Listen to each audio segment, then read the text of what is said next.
күңелле балачак дөньясында кунакта, искиткеч мотор күңел халәтендә.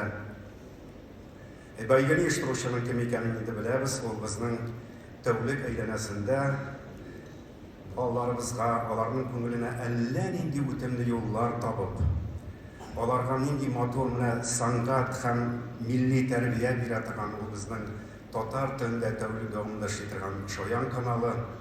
Инде форсаттан файдаланып менә Шаян каналын һәм Ислам көйләрен сәхнәсендә микән бу елгы ТЭФИ 24 КИДС Ел Россия фестивалендә җиңүче булган өчен алкышлап алыйк.